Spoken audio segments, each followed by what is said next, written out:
Se por um lado lemos na Bíblia Sagrada que Deus amou ao mundo a ponto de enviar seu Filho unigênito para que todo aquele que nele crer não pereça, mas tenha vida eterna, nós também lemos nas Sagradas Escrituras que Deus, por amor à sua justiça e santidade, reage contra o pecado. E isso deve ficar claro. Por quê?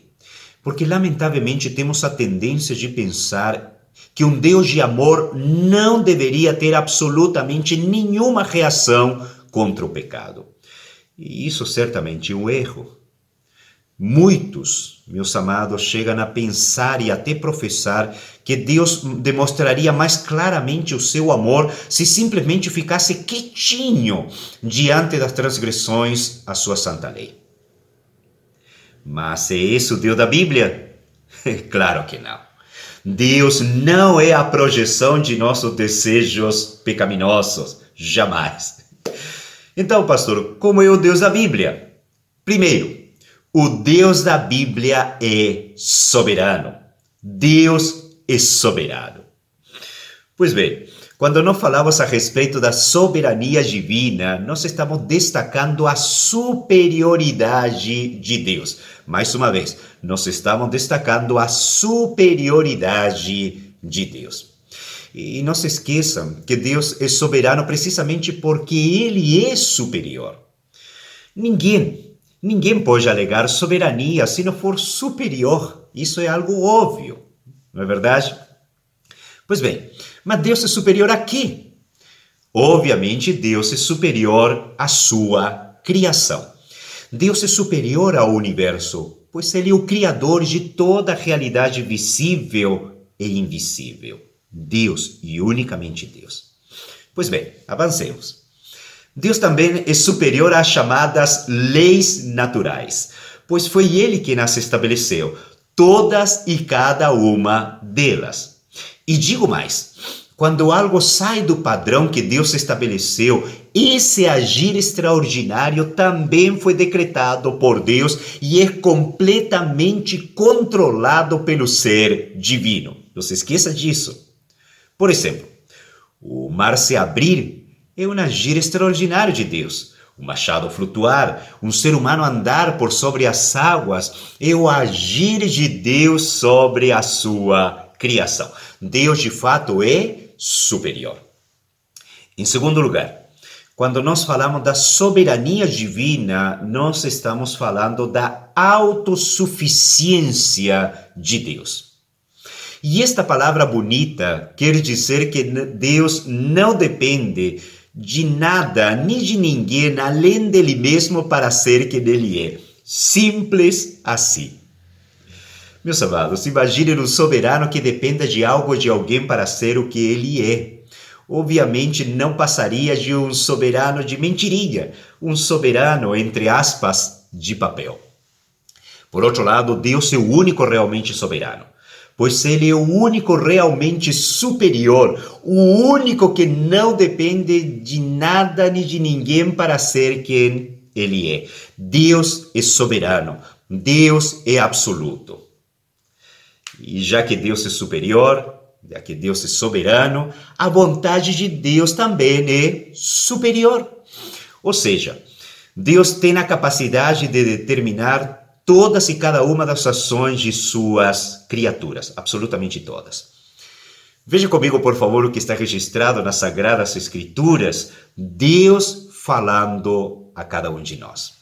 Diz assim: eu sou o Senhor, eu sou Deus, não há semelhante a mim, que desde o princípio anuncio o que há de acontecer, e desde a antiguidade as coisas que ainda não sucederam, que digo, o meu conselho permanecerá de pé, farei toda a minha vontade.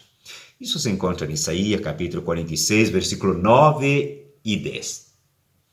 Mas como é possível que Deus faça o que determinou fazer?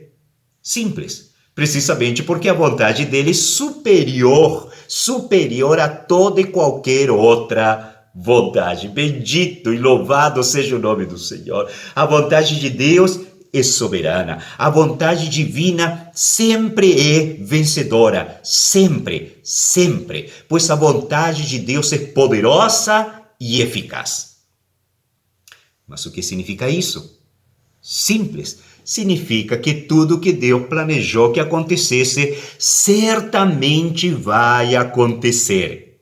Vai acontecer. Deus sempre realiza a sua vontade, sempre. Veja comigo, por favor, o que se encontra no livro do profeta Isaías, no capítulo 14, no versículo 24 e no versículo 27. Diz assim: Jurou o Senhor dos Exércitos, dizendo: Como pensei, assim sucederá. Como determinei, assim se efetuará. Porque o Senhor dos Exércitos o determinou. Quem, pois, o invalidará?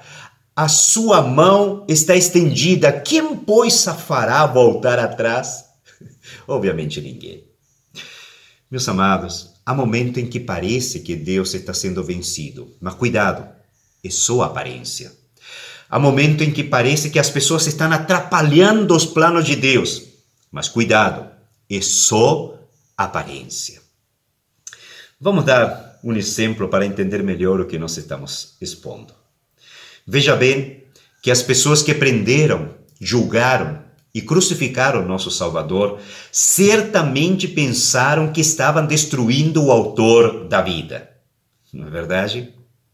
Mas quando nós lemos as Sagradas Escrituras em Atos, no capítulo 4, e no versículo 27 e 28, aparece a seguinte verdade. Preste muita atenção. Diz assim: Porque verdadeiramente se juntaram nesta cidade contra o teu santo servo Jesus, ao qual ungiste Herodes e Pôncio Pilatos, com gentios e gente de Israel, para fazerem tudo o que a tua mão e o teu propósito predeterminaram. Tais pessoas agiram conscientemente, sim. Elas agiram segundo a inclinação de seus corações pecaminosos, certamente. Elas não foram coagidas a fazerem o que fizeram. Mas tais pessoas, preste muita atenção, elas não foram coagidas, mas elas realizaram o que estava já no seu coração, pois elas desejavam matar a Jesus.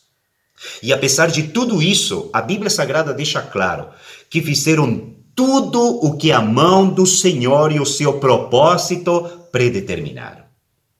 Elas queriam matar a Jesus e de fato o crucificaram, mas ao fazer assim, estavam concretizando o eterno plano de Deus. Meus amados, a maldade do coração humano não está fora do controle de Deus. Jamais, jamais. Pois bem, então o que é soberania? Soberania é o direito de Deus fazer o que ele deseja. É o exercício da sua superioridade.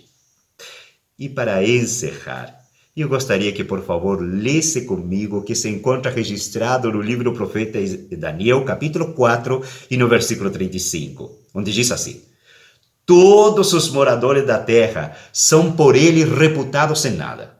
E segundo a sua vontade, ele opera com o exército do céu e os moradores da terra. Não há quem possa lhe deter a mão nem lhe dizer: que fazes? Bendito seja o Senhor.